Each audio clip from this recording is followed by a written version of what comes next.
Hold imobiliária ainda vale a pena?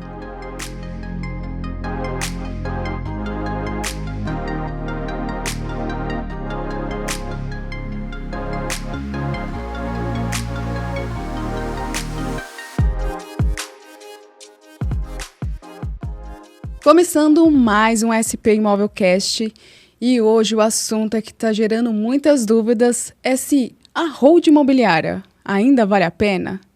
E para falar sobre o assunto, estou aqui com o Marcel de Toledo, CEO do grupo SP Imóvel. Olá, Marcel. Olá, Karen. E o convidado de hoje é o Dr. Renato Faria. Olá, Dr. Renato. Olá, Karen, Marcel. Olá. Muito obrigado aí pelo convite. E, Dr. Renato, antes da gente entrar nesse tema que está gerando tantas dúvidas, eu vou pedir para você se apresentar um pouco para os nossos inscritos no canal, falar um pouco da sua experiência. Legal. Bom, meu nome é Renato, sou advogado, trabalho na área tributária há mais de 20 anos, tenho me dedicado nos últimos anos bastante em operações no mercado imobiliário como um todo, sou sócio da área tributária e da área de wealth do escritório Martins Vilac Advogados e tenho participado de muitos projetos relacionados ao tema do planejamento sucessório. Ah, perfeito, doutor Renato. Então, para explorar já esse tema, a pergunta que não quer calar, hold imobiliária ainda vale a pena? Olha, Karen, até pouco tempo atrás, eu não teria muita dificuldade em te dizer rapidamente que sim, vale a pena. Só que a gente está na iminência de ter um projeto de lei, o projeto de lei 1087, aprovado aí às pressas, pelo Congresso Nacional e pendente apenas de sanção presidencial. E esse projeto de lei pode e deve e vai mudar bastante as regras do jogo, pois ele passa a tributar os dividendos. Então, a quase certa aprovação desse projeto de lei me faz pensar que a resposta mais adequada num cenário de montagem de uma holding imobiliária no contexto de um planejamento sucessório seria tem que fazer conta para saber se vale a pena. É claro que no meu dia a dia de trabalho, essas respostas simplistas, vale a pena ou não vale a pena, elas são insuficientes, Muitas vezes elas vão estar acompanhadas de diversas outras análises, A holding imobiliária não diz respeito só a pagar mais ou menos imposto. Ela diz respeito às famílias, ao contexto dessas famílias. Então, assim, se o seu objetivo era entender se, do ponto de vista estritamente tributário, se a holding imobiliária ainda vale a pena, se ela ainda faz sentido, eu acho que a resposta mais adequada, com essa iminente aprovação do projeto de lei de tributação dos dividendos, precisa fazer conta. A análise é sempre caso a caso. É família a família. Eu tenho que entender qual que é o contexto daquela situação. Não eu posso estar preparando isso. Eu posso estar preparando uma estrutura de planejamento sucessório, uma estrutura de proteção patrimonial para uma pessoa. Eu posso estar olhando para uma família. Eu posso estar olhando para a segunda geração daquela família que está preocupada com a longevidade do seu negócio. Então, se eu estou falando de uma pessoa que está preocupada ali exclusivamente do ponto de vista tributário, eu preciso fazer conta. Do que a gente está falando? A gente está falando de uma pessoa que tem imóveis na pessoa física e quer transferir eles para uma pessoa jurídica. Como que vai funcionar? O que ele faz com aqueles imóveis? Como que ele explora aqueles imóveis? Ele tem os imóveis próprios? É a casa que ele mora? É a casa na praia, é a casa no campo, são os carros dele, a lancha que ele tem. Qual que é o objetivo? Imóveis de aluguel. Ou não. Ou não são imóveis, apenas imóveis próprios. É imóvel de aluguel, é imóvel que ele tem um viés mais especulativo. Imóvel comercial. Comprou um terreno, quer vender, comprou uma laje comercial, quer alugar, comprou um apartamento na planta e quer vender. O que ele quer com aquilo? E às vezes nem sempre tudo é dentro da mesma empresa. Então, nesse contexto de reforma tributária e de possível alteração da legislação do imposto de renda com tributação dos dividendos, e por que isso é importante? Porque se a pessoa vai colocar os imóveis dentro de uma empresa. Essa empresa vai receber uma renda de aluguel, vai pagar os seus impostos, o que vai sobrar ali? Lucro, e esse lucro vai ser distribuído. Como que esse lucro vai ser tributado no próximo ano? Muito provavelmente vai estar sujeito a uma tributação. Qual que é o volume de aluguel que esse cara vai ter? Está abaixo ali dos limites definidos pela legislação do imposto de renda, que hoje é de R$50 mil por mês, a partir de R$50 mil por mês, pagos pela mesma empresa, pela mesma holding, vou ter ali os 10%, né? Esses 10% estão fazendo sentido ainda, né? Dentro de uma empresa que vai estar no presumido, que vai estar na reforma tributária. Então, eu preciso fazer conta, né? Até então, era uma estrutura campeã, né? Com uma carga tributária ali muito eficiente. Agora, se eu estou falando de um outro perfil, né? De cliente, de família, de amigo, de parente, em que o objetivo dele não é estritamente tributário, ele está mais preocupado em proteger o patrimônio que ele construiu, ele às vezes quer proteger de um possível risco, né? Ele tem um patrimônio composto de imóveis, dinheiro, aplicações financeiras, participações societárias, dinheiro no exterior, tem um contexto familiar, teve filho com a primeira esposa, casou de novo, fez uma união estável, está no terceiro casamento, tem um filho com alguma necessidade especial que precisa buscar uma estrutura que vai proteger ele. Então, esse caso é diferente, né? Existem questões muito mais importantes, a meu ver, do que a própria questão tributária. Né? Eu tenho que preocupar se eu estou amarrando bem o regime de bens, o regime de casamento dele, se o negócio dele, a longevidade daquele negócio, se os herdeiros vão estar protegidos, né, dentro dessa estrutura. Então, se eu pensar nesse perfil de cliente, eu te diria que a holding imobiliária, que a holding, né, ela é muito válida. Uhum. Um ponto que vale esclarecer é a utilização dessa palavra holding, né? Eu, particularmente, eu tenho alguns incômodos com isso. Né?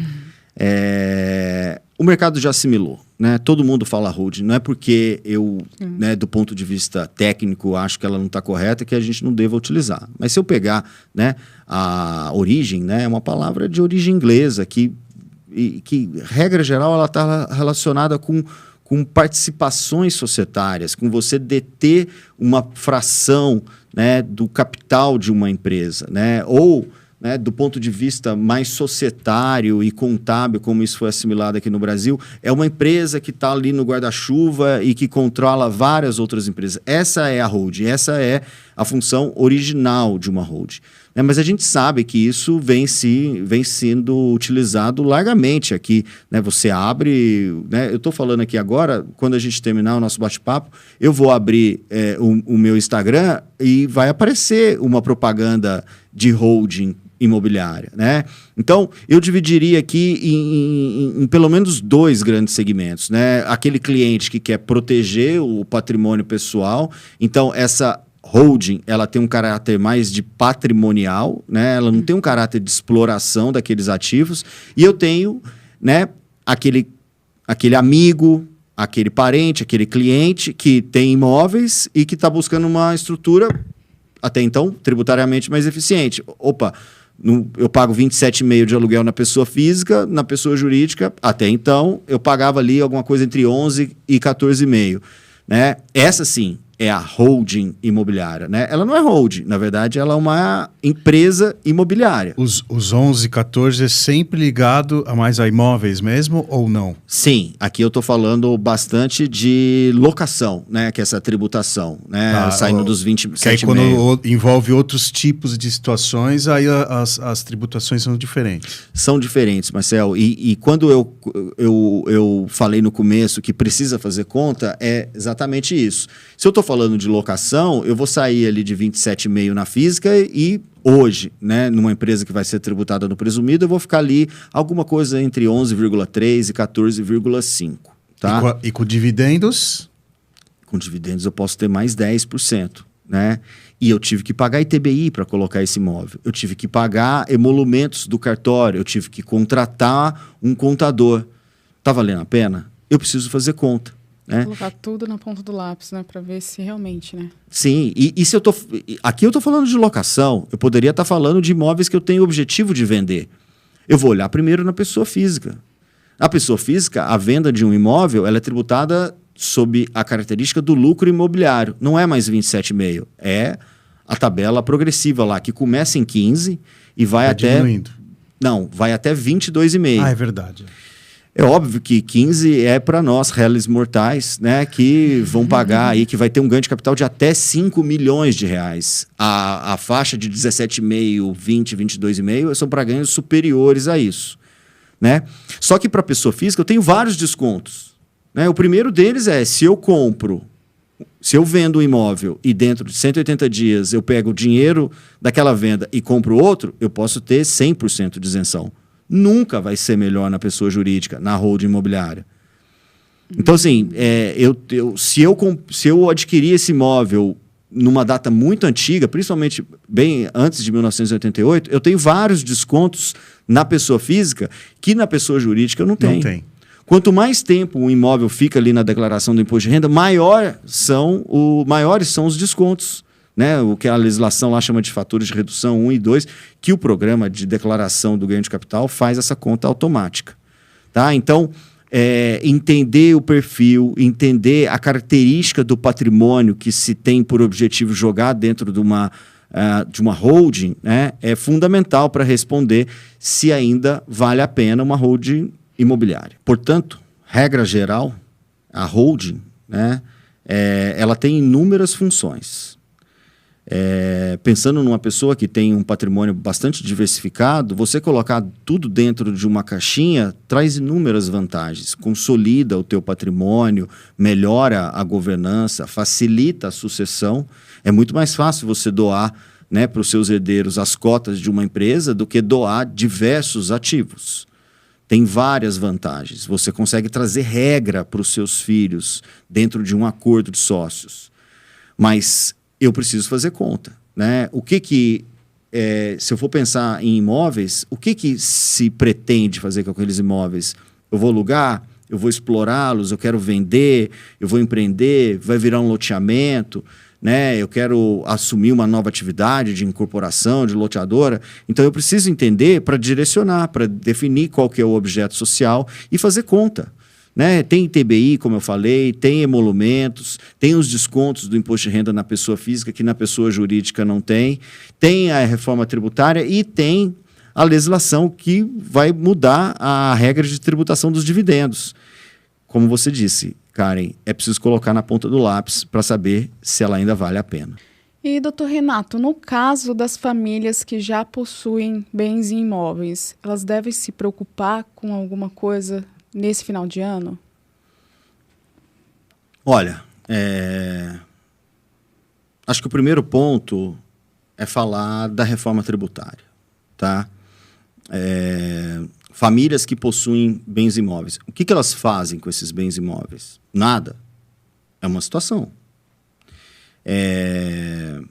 Tem intenção de vender ou alugam, né? Se essas pessoas já alugam bens imóveis, eu tenho que olhar para a reforma tributária e entender se elas estão dentro da ideia de pessoas que vão passar a se sujeitar a pagar o IBS, que é o Imposto sobre Bens e Serviços, e a CBS, que é a Contribuição sobre Bens e Serviços, no contexto da reforma tributária. Pensando em locação, né, a pessoa física ou as famílias aí que recebem, que tem um aluguel no ano superior a R$240 mil, referente a 3 imóveis, ela já está dentro do radar da reforma. Ou a família, ou a pessoa que recebe pelo menos R$288 mil de aluguel no ano, ela já está dentro do radar da reforma.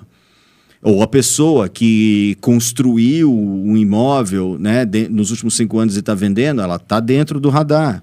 Ou a pessoa que está vendendo imóveis de maneira recorrente, ela pode estar dentro da reforma tributária. Então, acho que o primeiro ponto é entender em que lugar essas famílias estão com relação aos seus bens imóveis.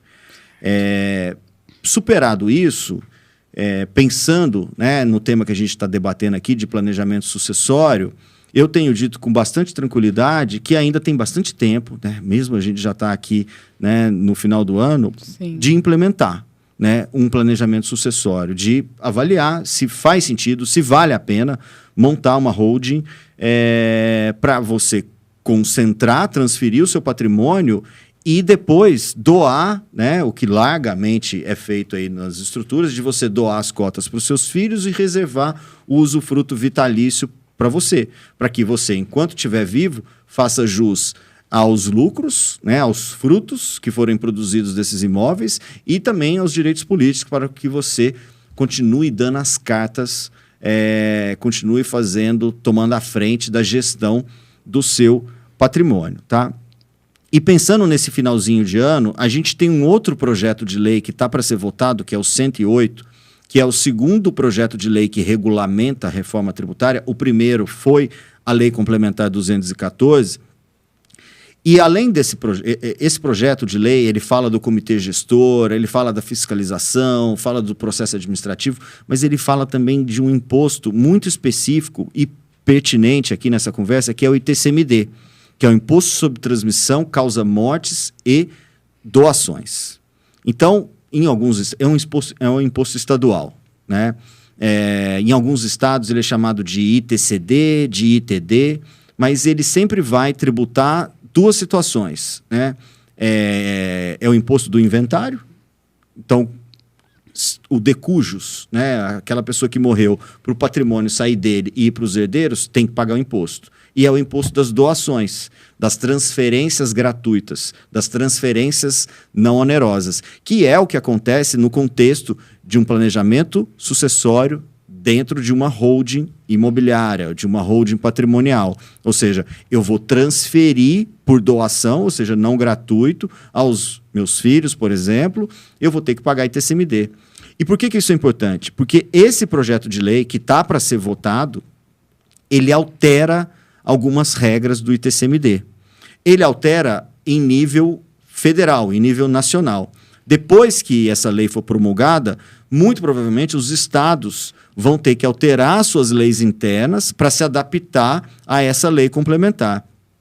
E eu chamo a atenção disso porque, dentre as alterações que estão sendo trazidas, ele está trazendo, isso já na emenda constitucional 132, a ideia de progressividade, mas ele está trazendo também um racional de que o ITCMD, né, na transferência desses bens, seja no inventário, né, no causa-mortes, ou seja, nas doações, a fiscalização, o legislador está determinando que seja adotado o valor de mercado. Hoje, com relação aos bens imóveis, né, não hoje, mas historicamente, a gente vinha adotando aí o valor venal do IPTU, que é bem mais baixo, né?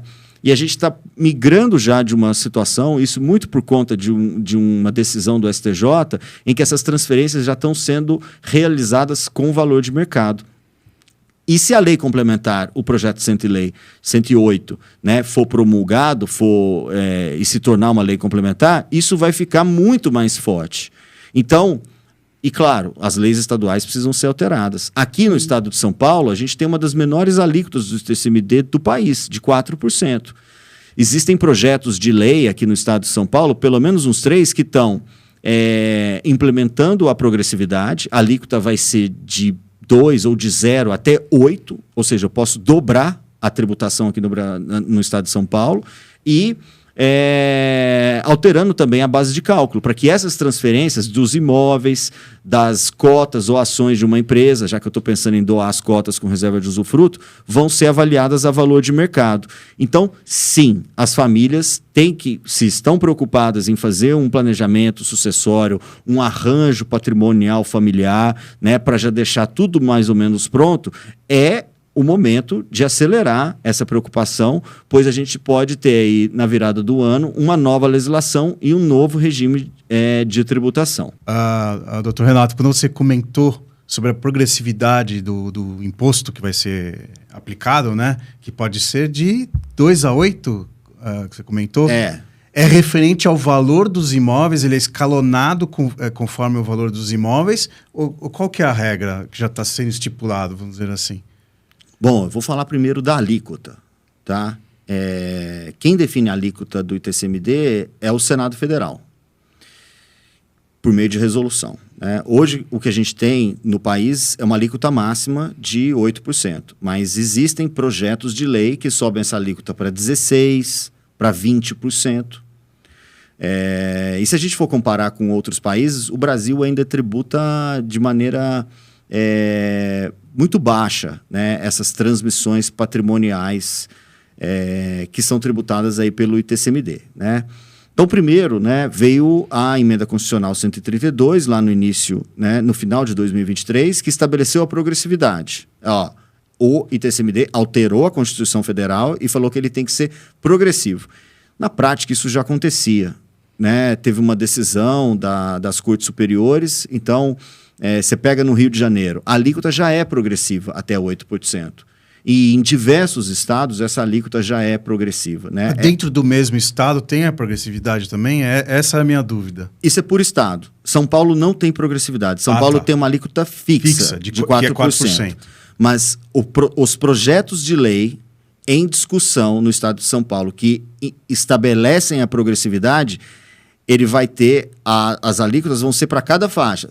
Sei lá, essa é a minha dúvida. Até 35 mil FESPs é alíquota 2. Até 100 mil FESPs é alíquota 4. Ou seja, quanto mais caro o imóvel... Quanto mais caro... Maior o E aí o mais imposto. caro como que eu avalio esse imóvel? É pelo valor de referência? É pelo valor do que está no imposto de renda? Ou eu vou buscar um valor de mercado?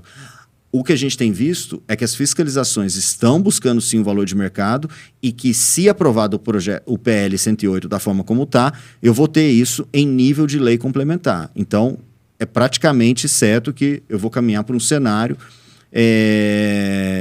de tributação do ITCMD com base no valor de mercado mesmo. Tá? Então, sim, respondendo, né, de uma maneira final aqui a sua pergunta, Karen, sim, ainda dá tempo.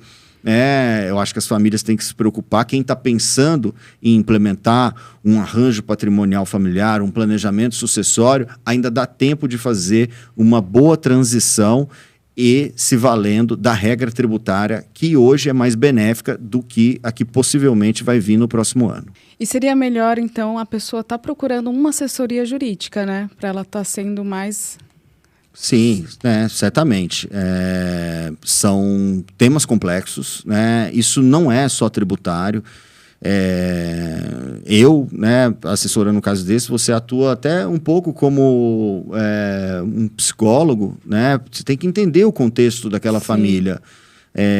Nem Às tudo... vezes envolve contadores também, né? Sim, bastante. Junto na negociação? Sim, é bom trabalhar ali a quatro mãos, né? Muitas informações você extrai da declaração do imposto de renda, tem coisa que você precisa pedir para ajustar, para retificar, para trazer um melhor esclarecimento. Então, sim, né?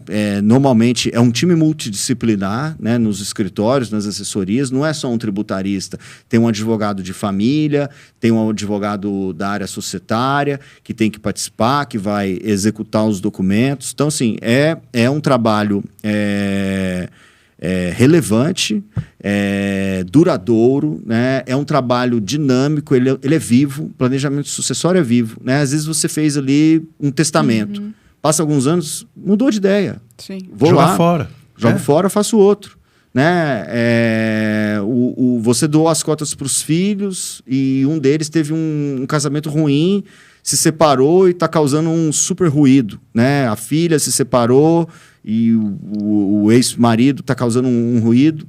O que eu posso fazer? Então, assim, às vezes eu tenho que mexer. Então, sim, né, é uma recomendação muito clara, né, para procurar bons profissionais para ajudar a mostrar os cenários, as possibilidades, as alternativas, para que seja tomada uma boa decisão, já que eu estou falando do patrimônio da família aqui. E se a família já tem uma hold pronta, como que fica a tributação dos dividendos? Esse é o assunto do momento, né?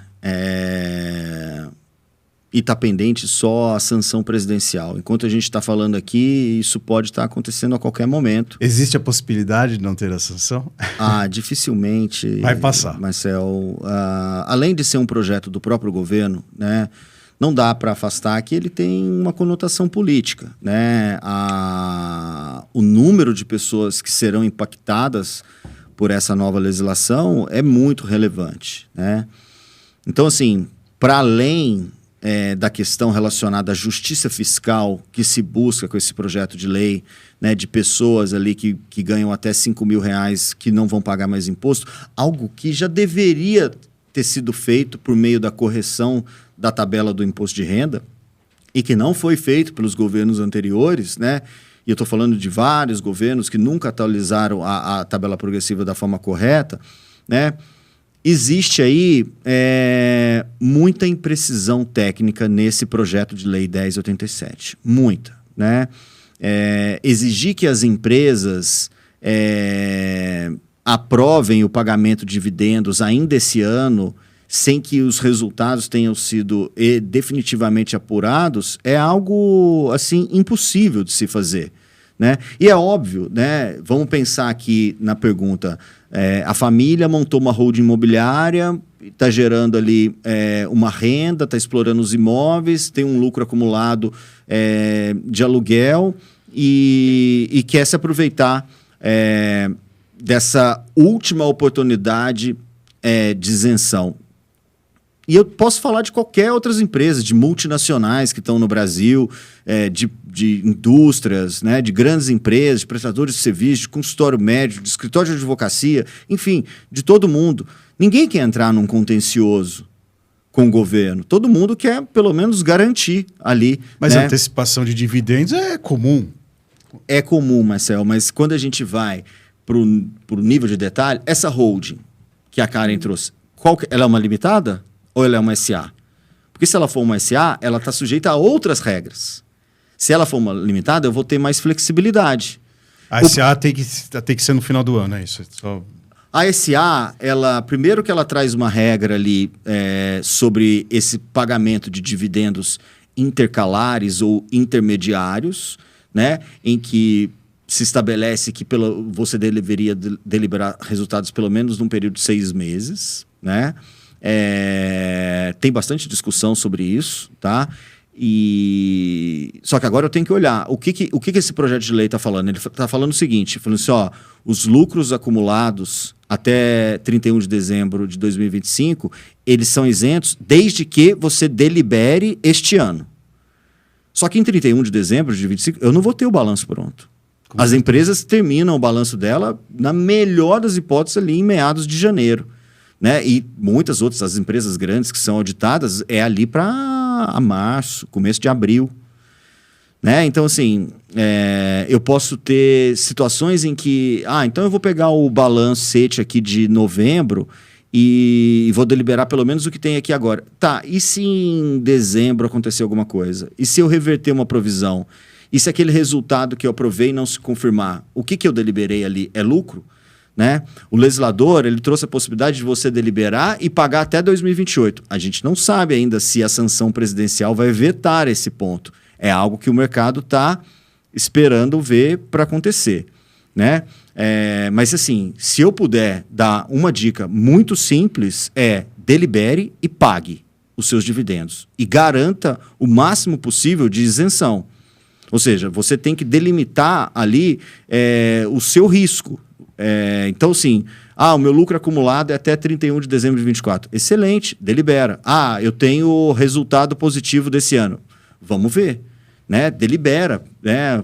Primeiro trimestre, segundo trimestre, terceiro trimestre. Delibera aquilo que já é certo, de que não vai te trazer nenhum questionamento. Então, assim, sim, é o assunto de urgência que tem que ser tratado. Né? Ele diz muito a respeito da eficiência, né? E da longevidade dessas estruturas, da hold. Então, sim, delibere e pague os dividendos. Aí, acabou. Deixa eu só ver...